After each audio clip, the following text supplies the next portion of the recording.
What's going on, Summoners? Welcome back to another Wild Rift video. I'm Kangas, and today I'm going over our patch 2.2a high ELO tier list. Unlike Tia's video released earlier this week, today's video will cover Emerald and higher, taking into consideration full mastery of said champions and mechanics. So whether you're high ELO yourself or just looking to learn what the best are playing, hit that sub button and let's get into it.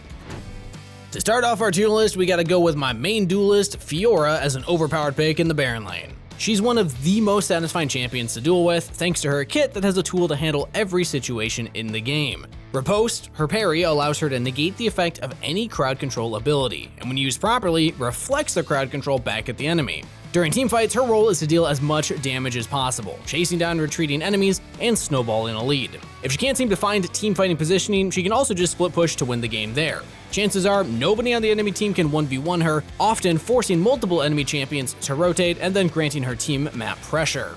Keep in mind this is a high ELO tier list, so we're assuming that most players have a firm understanding of how to play the champion. In essence, Fiora is only broken in the right hands.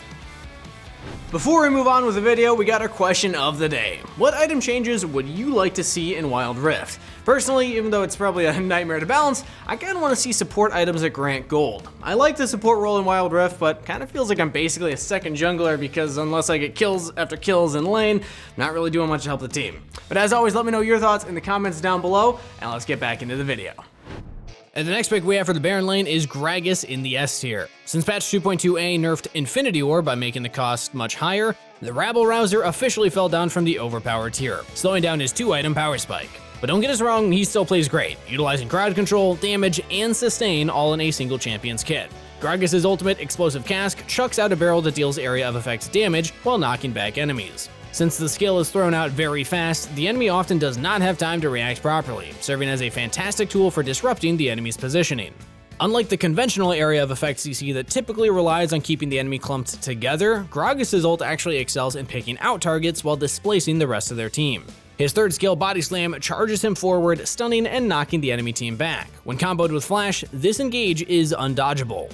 And for the final pick in the Baron lane, we have Pantheon, who has moved up into the A tier in patch 2.2a. He was massively buffed in this patch, and to see the exact buffs and other details from the patch, go check out the patch 2.2a video.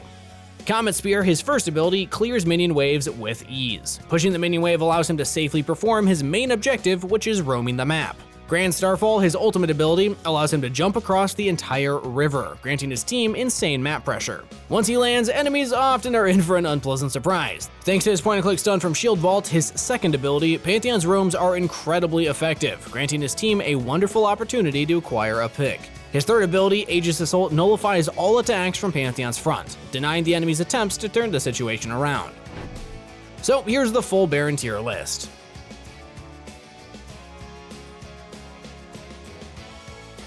Alright, next up we have the jungle, but first, I know that there's a lot of jungle mains in our Wild Rift community Discord, and sometimes they actually disagree with what we put on our tier list, which I think is really fun because that just gets more discussion rolling. So if you want to talk with the members of our community, go check out the Discord through the link in the description below and join in on the conversation. Alright, so next up we have Evelynn once again in the overpowered picks. Until she is nerfed or some semblance of vision is implemented to counter invisibility in the game, she will continue to be broken. Evelynn is granted permanent invisibility when she acquires level 5, allowing her to pressure the entire map simply by existing. And yes, I feel like I've said those words like 20 times throughout our videos because she just is not leaving the meta. No ward coverage truly counters an Evelynn gank since she can't be seen by sight wards. All she has to do is walk up to a lane, charm the enemy, and burst them down. And once she acquires a lead, this job becomes even easier, often not even requiring the usage of her ultimate ability to finish the job. Her ultimate though, Last Caress, by the way, deals massive damage, while placing Evelynn a rather long distance away from her casted direction, allowing her to execute the enemy and escape effectively. This makes it a very useful tool when she finds herself in a sticky situation. And the next jungler up is Dr. Mundo, now in our A tier. Since patch 2.2a nerfed his base stats substantially, Dr. Mundo's early game is more abusable, but despite both Sunfire Aegis and Dr. Mundo nerfs, his 1-item power spike still can't be ignored. Burning Agony synergizes perfectly with Sunfire Aegis' passive damage around champions, dealing insane DPS to both jungle minions and champions alike. Once the mid to late game stages of the game approach, Mundo is a straight up unkillable and unstoppable frontline tank, oftentimes regenerating health faster than the enemy team can even deal it. Dr. Mundo was the symbol for the rise of tanks in Wild Rift, and with Rammus soon to be released, the meta is definitely going to change accordingly. And the final jungler we have is, you guessed it, Rammus, for either the A tier or the S tier for our early prediction. Since he's not officially released, our analysis of his placement in this tier is based on his displayed skills, alongside synergy with the pre-existing itemization. Ever since the tank item buffs in patch 2.2, each tank item provides something really useful in regards to passive abilities. Rammus is the perfect tank to take advantage of these changes, with movement speed synergizing with Winged Moonplate, crowd control through taunts, and knockups proccing Thornmail, and damage from his abilities scaling with armor of course. We believe the Armadillo will become a force to be reckoned with in Wild Rift, thanks to his excellent engage potential alongside frontline capabilities. So here's all the jungle picks.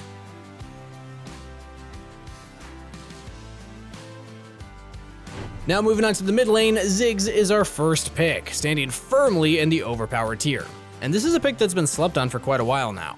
Each of Ziggs' abilities offers area of effect damage, allowing him to very efficiently push out the wave and deal damage to turrets. Once turrets become low enough, Satchel Charge, his second ability, executes the tower. Doing so saves a very essential couple of seconds of push time, a unique advantage granted only to Ziggs. This specific feature is what really pushes him into the overpowered tier. Unlike most mid lane champions who play to get kills, Ziggs plays to kill objectives that have a more direct hand in winning games. Especially in the later stages of the game when towers have been pushed all the way to the base, the Hexplosives expert decimates inhibitor turrets, granting his team a massive advantage with the continuous spawning super minions. In addition, Ziggs' ultimate Mega Inferno Bomb is near global, dealing massive damage over a large area of effect, providing essential emergency air support for his team. And next up is Katarina in the S tier. Katarina is very mechanically challenging, but when mastered, she is nearly broken in the high elo, capable of snowballing out of control when acquiring a lead. Her mobility and damage is just unmatched, blinking around everywhere during a teamfight and becoming untouchable. The key to countering Katarina is to utilize crowd control and burst her down before she can burst you down. But once she picks up her first initial kills in the early game, her burst damage is absolutely broken, so good luck bursting her first. And this synergizes perfectly with the Infinity Orb to execute multiple targets in a matter of a couple seconds. If not for her very blatant and abusable weakness through her fragility to crowd control, she would definitely be in the OP picks rather than the S tier. And next up we have Twisted Fate in the B tier. Don't worry guys, we haven't forgotten about him. TF's essential kit remains unchanged, still capable of impacting the map when played properly. But with other global teleporting ultimates having been introduced into Wild Rift, Twisted Fate's pick priority has definitely dropped. He used to be the only champion offering this unique advantage, but now he's being outperformed in the mid lane by Galio. Both function to teleport across the map while offering crowd control, but since Galio has more lockdown built into the kit, he's just the better pick in almost every team comp.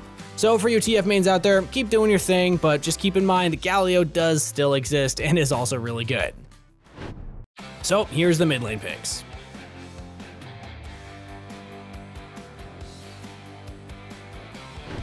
For the AD carry picks, we have Xayah up first in the overpowered tier. She's been excelling in Wild Rift thanks to her oppressive feather utility. These extend past her auto attacks upon skill usage, dealing damage when called back by her third ability, Blade Caller. If 3 or more feathers are recalled on a single target at the same time, she snares her enemies. This tool allows her to extend the effects of crowd control during a team fight while still dealing massive damage to multiple targets. Thanks to her ultimate Featherstorm, she becomes incredibly difficult to shut down. This skill launches her up into the air, granting her invulnerability. Stacked with Guardian Angel and even Azonius perhaps, Xayah is one of the strongest AD carry picks in the entire game, capable of avoiding key damage while taking over the game with her feathers.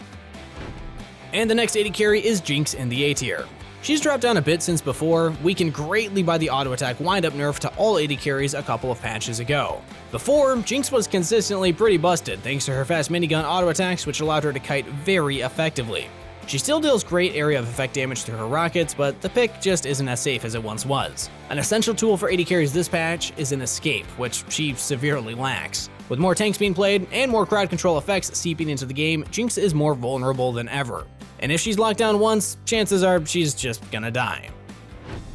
The last AD carry up is Jhin in the B tier. The Mask Gunner functions well when targeting squishy champions since his kit revolves heavily around burst damage. His 4-shot grants him one of the strongest single auto attacks in the game, but after the 4-shot he has to constantly reload his gun to continue auto attacking, and therefore lacks the consistent DPS to chunk down the enemy frontline.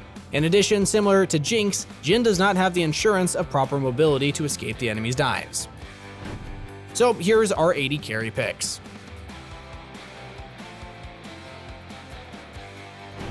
And finally into the supports, we got my main man Brahm as the only overpowered support pick in our high elo tier list. The amount of utility that he grants to his team thanks to his shield and passive is just unprecedented.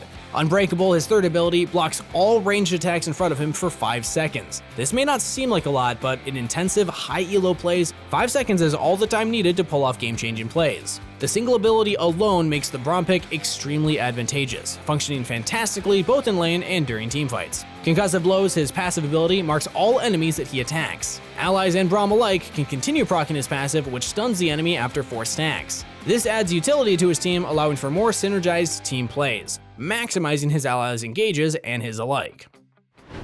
Galio is next up in the A tier. He's seen more and more support play in high elo thanks to his map roaming potential. In Wild Rift, roaming as a support is very important, since junglers need help in securing objectives. Galio's ultimate heroic entrance allows him to near instantly jump to his allies' aid. This is a massive advantage for his allied jungler, since the crowd control Galio provides makes a huge difference in jungle skirmishes. Although his roaming is great, Galio's support is easily abusable in lane 2, relying on an all or nothing playstyle. So make sure that you poke him down and dodge his engages to outmaneuver him during the early stages. And the last pick we have is Rakan, who's fallen all the way down to the B tier. Unlike his significant other, Xayah, the feathered support isn't playing too well in Wild Rift. He functions mainly to provide emergency aid and lockdown for his team, relying on his mobility to pull off plays. But with much stronger lockdown becoming prevalent in the support role through champions like Leona, Galio, and Brahm, Rakan is simply being outshined. So here's a look at our support picks.